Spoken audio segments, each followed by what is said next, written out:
Hello guys, good morning my friend. Mandarmani থেকে এসে ব্লগটা কন্টিনিউ করা নেই, তো আজ 2-3 দিন হয়ে গেল।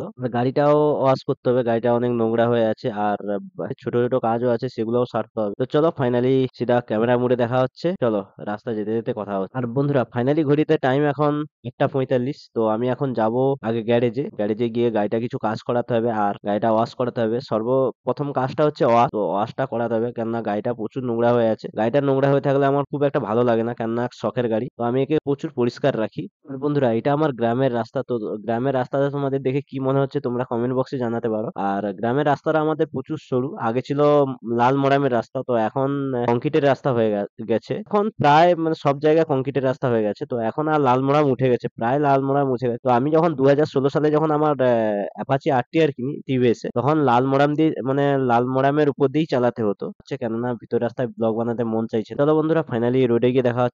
ফাইনালি বন্ধুরা আমি এখন রোডে চলে এসেছি। ভিউটা তোমাদের কেমন লেগেছে সকাল সকাল কমেন্ট বক্সে জানাতে পারো। আর আমার বাড়ির পাশ থেকে শিবুদার গ্যারেজটা বেশি দূরে নয়, সামথিং 1-1.5 কিলোমিটার। তো সেই গ্যারেজে আগে কিছু কাজ করাবো আর গাড়িটা ওয়াশ করাবো। আর বন্ধুরা মন্দারমণি রাইডটা করে আমার একটা এক্সপিরিয়েন্স হয়ে গেল যে আমি ম্যাক্সিমাম একদিনে 300-400 কিলোমিটার এই গাড়ি নিয়ে টানতে পারবো, কোনো ব্যাপারই নয় আমার কাছে, কারণ আমি মন্দারমণি যে রাইডটা করেছিলাম সেই রাইডটা থেকে এক্সপিরিয়েন্স নিয়ে। আর বন্ধুরা লং রাইডের জন্য একটাই সমস্যা আমার, প্লেন ব্যাগটা কিরকম নিয়ে যাবো আমি কোনো বুঝে উঠতে পারছি না। তোমরা যদি কেউ জানো কমেন্ট বক্সে আমাকে জানাতে পারো। আর তাছাড়া বন্ধুরা অনেক ইউটিউবারে সার্চ করলেও আমি পেয়ে যাবো, কোনো ব্যাপারই নয়, কেননা তারাও তো আর নিয়ে লং রাইডে যায়, তারা কিরকম যায় আমি একটু সার্চ করে নেবো।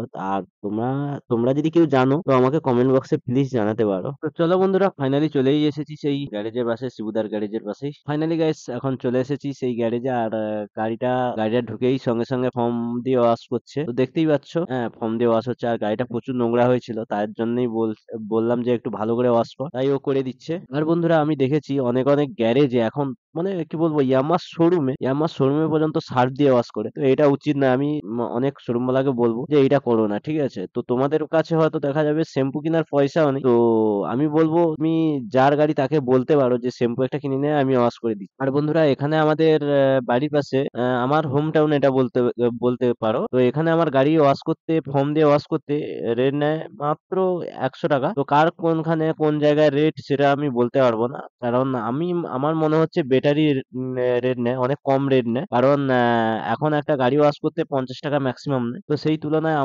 আমাদের গ্রামে তো অনেক কম নেয়, আমি যেটা যেটা মনে করি। চলো বন্ধুরা অনেক তো জ্ঞান হয়ে গেল, তো এখন একটু সিনেমেটিক তোমরা এনজয় করো।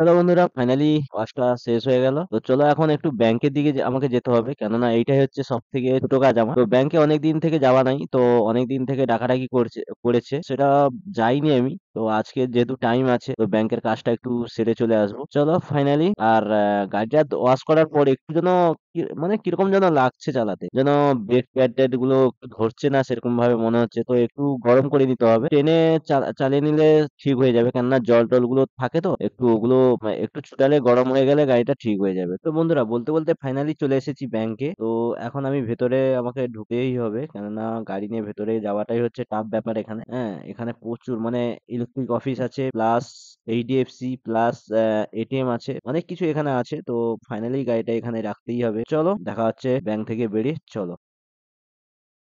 তো বন্ধুরা ফাইনালি ব্যাংক থেকে বেরিয়ে চলে এসেছি। ব্যাংকে কিছু বললো না, যেটা আমি ভুল করেছি সেটা আমাকে তো দিতেই হবে। তো জাস্ট চলো, সেটা নিয়ে কোনো কিছু কথা নেই, কেননা ব্যাংকের ব্যাপার পার্সোনাল আছে, তো সেগুলো নিয়ে আমি কিছু কথা বলবো না। তো তোমাদেরকে আর একটা কথা কিছু বলা নেই, তো আমার একটা সামনে লং রাইড আছে, তো লং রাইডে কোথায় যেতে চলে তো সেটা তোমরা গেস্ট করে বলো। এন্ড তোমরা হয়তো বলতে পারো যে লং রাইডে ও যাচ্ছে আমরা কি করে বলবো, তো সেটাও আমি বলে দিই। তো সেটা সোলো রাইড হবে, অনলি সিঙ্গেল রাইড। আমি এই প্রথম এত বড় রাইড একটা বেরোবো, কেননা ম্যাক্সিমাম 6 দিনের রাইড আছে। তো চলো তোমরা একটু গেস্ট করে বলো যে আমি কোথায় যাই। তো ফাইনালি বন্ধুরা ঘড়ির টাইমে এখন অনেক হয়ে গেছে, প্রায় 1টা বাজে। আর লং রাইডে একটাই অসুবিধা আমার হচ্ছে ক্যামেরা। তো এই ক্যামেরা নিয়ে এত দূর রাস্তা যাওয়া যাবে না। তো চিন্তা আছে একটা সামনে কি করব না করব। আমার ভাইয়ের একটা অ্যাকশন ক্যামেরা আছে GoPro 10, তো সেটা নিয়ে যাব না কি করব সেটাই ভাবতেছি। ফাইনালি বন্ধুরা ব্লগটা এখানেই এন্ড করছি। ভালো লাগলে লাইক করে দিও, আর যদি কিছু বলা থাকে কমেন্ট করে জানাতে পারো, আর চ্যানেলটা সাবস্ক্রাইব করতে ভুলো না। টেল লেক, bye bye, be safe, drive safe. দেখা হচ্ছে নেক্সট ব্লগে।